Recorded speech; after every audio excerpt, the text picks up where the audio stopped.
के पश्चात मुख्य फोकस के जिस बिंदु से आती हुई प्रतीत होगी उसी बिंदु को हम गोली दर्पण का मुख्य फोकस कहते हैं। एक बार जरा सुन लो बच्चे, हमने क्या कहा? अगर हमको अवतल दर्पण का मुख्य फोकस समझना है, उत्तल दर्पण का मुख्य फोकस समझना है, या कंबाइन कोई पूछ रहा है कि गोली दर्पण का मुख्य फोकस किसे कहते हैं, अगर कोई पूछता है गोली दर्पण का मुख्य फोकस किसे कहते हैं, तो आपके डिफिनीशन में अवतल उत्तल दोनों का जिक्र होना चाहिए। अगर अवतल दर्पण का मुख्य फोकस पूछ रहा है तो आप अवतल के परिप्रेक्ष्य में बताएंगे, उत्तल दर्पण का पूछ रहा है तो उत्तल दर्पण के परिप्रेक्ष्य में आप बेटा बात करेंगे। अब जरा देखो, पहले व्यवहार में समझो, हमने क्या किया कि एक प्रकाश की किरण को मुख्य अक्ष के समांतर आपतित कर दिया। अब बेटा ये किरण जब दर्पण पर पड़ेगी तो क्या होगा? परावर्तन होगा, और परावर्तन के पश्चात मुख्य अक्ष के जिस बिंदु से जाएगी उसी बिंदु को क्या कहेंगे बेटा? गोली माने अवतल दर्पण का मुख्य फोकस बोलेंगे। उत्तल दर्पण में देखो जरा, कोई एक प्रकाश की किरण मुख्य अक्ष के समांतर आपतित हुई है बेटा। अब देखो किरण, ये उत्तल दर्पण पीछे से पालित हुआ है, किरण अब पीछे तो आएगी नहीं। अब क्या होगा? यहां पे जब दर्पण में पड़ेगी तो परावर्तित हो जाएगी, लेकिन देखने में ऐसा लगेगा कि ये जो किरण परावर्तित होकर जा रही है, आपको लगेगा जैसे इस बिंदु से हमारी तरफ आ रही है।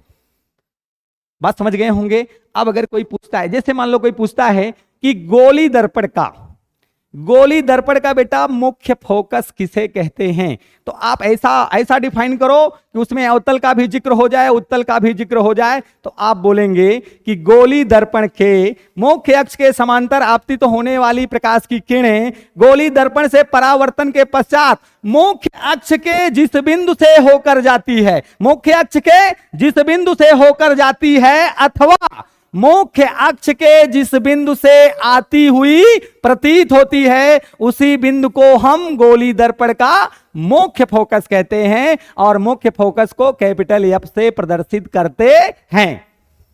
बच्चे अब थोड़ा थोड़ा समझ में आ गया होगा कि मुख्य फोकस क्या है। अगर मान लो कोई कहता है कि अवतल दर्पण का मुख्य फोकस किसे कहते हैं, अलग अलग पूछ रहा है, तो जो दिखता है वही बोलो। आप कहोगे कि अवतल दर्पण के मुख्य अक्ष के समांतर, अवतल दर्पण के मुख्य अक्ष के समांतर आपतित होने वाली प्रकाश की किरणें अवतल दर्पण से परावर्तन के पश्चात मुख्य अक्ष के जिस बिंदु से होकर जाती है, उसी बिंदु को हम अवतल दर्पण का मुख्य फोकस कहते हैं, और इसे कैपिटल एफ से प्रदर्शित करते हैं। अब बच्चा किसी ने कह दिया उत्तल दर्पण का मुख्य फोकस किसे कहते हैं, तो क्या बताएंगे? आप कहेंगे उत्तल दर्पण के मुख्य अक्ष के समांतर आपतित होने वाली प्रकाश की किरणें उत्तल दर्पण से परावर्तन के पश्चात मुख्य अक्ष के जिस बिंदु से आती हुई प्रतीत होती है, उसी बिंदु को हम उत्तल दर्पण का मुख्य फोकस कहते हैं। अब हमको लग रहा है बेटा कि मुख्य फोकस आप भली भांति समझ गए होंगे। अब हम बात करेंगे फोकस दूरी की। किसकी बात करेंगे? फोकस दूरी की। गोली दर्पण की फोकस दूरी बेटा बेहद आसान है। गोली दर्पण के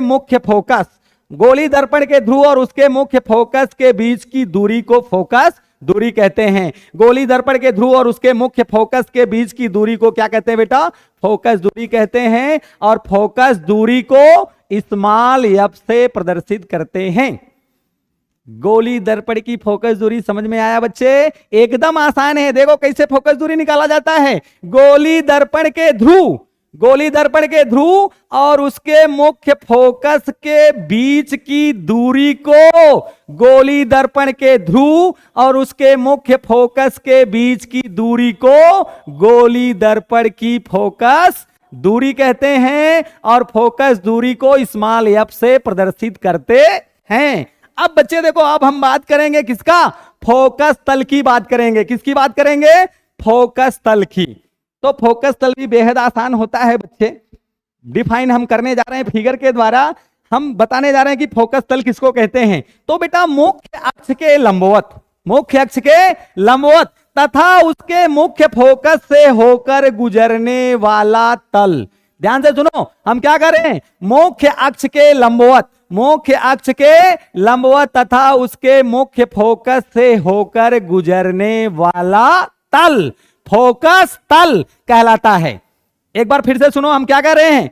फोकस तल को डिफाइन कैसे कर रहे हैं? मुख्य अक्ष के लंबवत और उसके मुख्य फोकस से होकर गुजरने वाला तल फोकस तल कहलाता है। अब जरा देखो बेटा, मुख्य अक्ष के लंबवत तथा उसके मुख्य फोकस से होकर गुजरने वाला तल क्या कहा जाएगा बेटा? फोकस तल कहा जाएगा। क्या कहा जाएगा बच्चा? फोकस तल कहा जाएगा। ऐसे बेटा मुख्य अक्ष के लंबवत तुम बहुत सारी रेखाएं खींच सकते हो, मुख्य अक्ष के लंबवत तुम बहुत सारी रेखाएं खींच सकते हो, लेकिन इन रेखाओं को, मुख्य अक्ष के लंबवत किसी भी रेखा को फोकस तल नहीं कहेंगे। शर्त क्या है कि मुख्य अक्ष के लंबवत भी होना चाहिए और मुख्य फोकस से होकर गुजरने वाला तल ही फोकस तल होगा।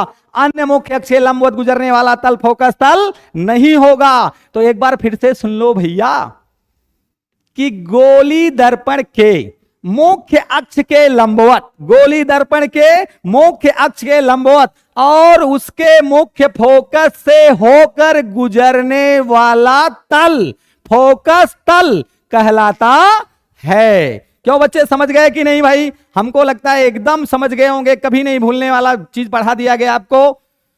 एक बार फिर से सुन लो भैया, गोली दर्पण के मुख्य अक्ष के लंबवत तथा उसके मुख्य फोकस से होकर गुजरने वाला तल फोकस तल कहलाता है।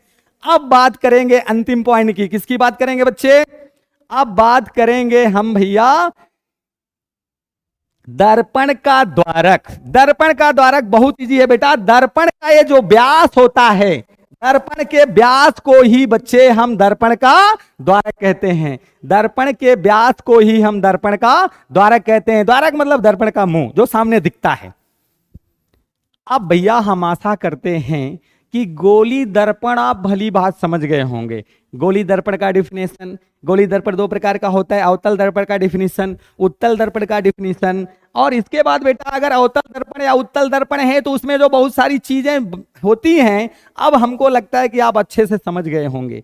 कितने चीजों को ध्यान में रखना है। अगर गोली दर्पण है बेटा तो उसमें गोली दर्पण का ध्रुव होगा, उसमें उसका वक्रता केंद्र होगा, उसकी वक्रता त्रिज्या होगी, उसका मुख्य अक्ष होगा, उसका मुख्य फोकस होगा, उसकी फोकस दूरी होगी, उसका फोकस तल होगा और दर्पण का द्वारक होगा। मैंने बारी बारी से एक एक चीज को आपको बहुत ही अच्छे ढंग से डिफाइन किया है और हमको लगता है कि आपको समझ में आ गया होगा। अगर एक बार नहीं समझ में आया होगा तो बार बार, कई बार, 1000 बार देखते जाओ, वीडियो समझ में आ ही जाएगा।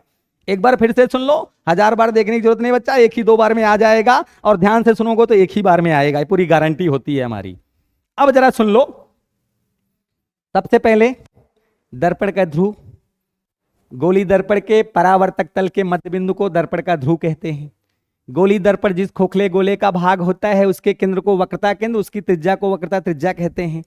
गोली दर्पण के ध्रुव और उसके वक्रता केंद्र से होकर जाने वाली सरल रेखा को गोली दर्पण का मुख्य अक्ष कहते हैं।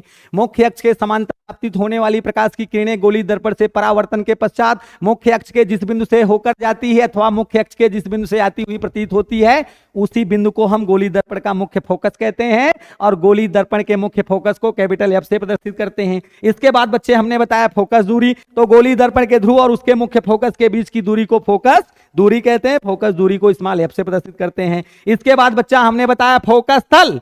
फोकस तल में क्या बताया? मुख्य अक्ष के लंबवत तथा उसके मुख्य फोकस से होकर गुजरने वाला तल फोकस तल कहलाता है। इसके बाद हमने बताया दर्पण का द्वारक। तो दर्पण के द्वारक को हमने एकदम शॉर्टकट में बता दिया कि दर्पण का जो व्यास होता है वही उसका द्वारक होता है, यानी वही उसका मुंह होता है। बस इसी के साथ बस आज इतना, धन्यवाद।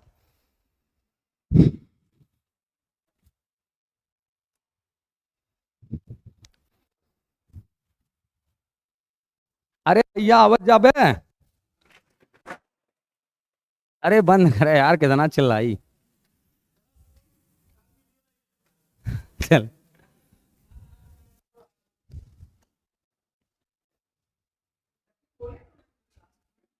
अरे चल, तब से तो कुछ ने भागे तो हम का बोली।